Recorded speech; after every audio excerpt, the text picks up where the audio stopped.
The U.S. is targeting the so-called shadow fleet of ships that illegally transport oil from sanctioned nations like Russia, Iran, and Venezuela.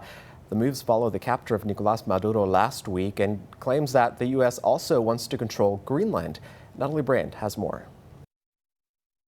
U.S. forces this morning seized 2 tankers linked to sanctioned Venezuelan oil. An operation in the Caribbean captured the Sophia, and a separate one in the North Atlantic secured the Bella 1. Understand, they are not generating any revenue from their oil right now. They can't move it unless we allow it to move, because we have sanctions, because we're enforcing those sanctions. The U.S. had been tracking the Bella 1 from the Caribbean since December. The ship is now known as the Marinera and claims to be sailing under a Russian flag. Literally got out a bucket of paint, painted a new flag on the side, said we're no longer a Venezuelan vessel, we're something else, right? That's not the laws of the sea.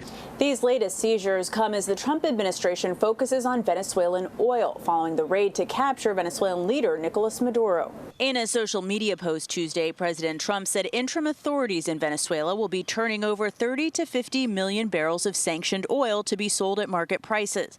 Some U.S. lawmakers have questioned the administration's focus on oil and whether there's a long-term plan for Venezuela. This is all about the oil.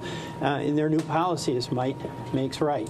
If we want it, we'll get it, and we'll use our military to accomplish that. Trump administration officials are briefing all lawmakers on the Venezuela raid today and also facing new questions about claims the U.S. wants to take over Greenland. There is still so many unanswered questions. I hope we get some answers today. White House Press Secretary Caroline Leavitt said the president is discussing a range of options and utilizing the U.S. military is always one of them. The U.S. always has military options for everything. I think it's a general statement. I think with Greenland, it's very clear that we are working on through diplomatic channels. Sources tell CBS News that Secretary of State Marco Rubio, during an earlier congressional briefing, said President Trump would buy Greenland, not take it by force. Natalie Brand, CBS News, the White House.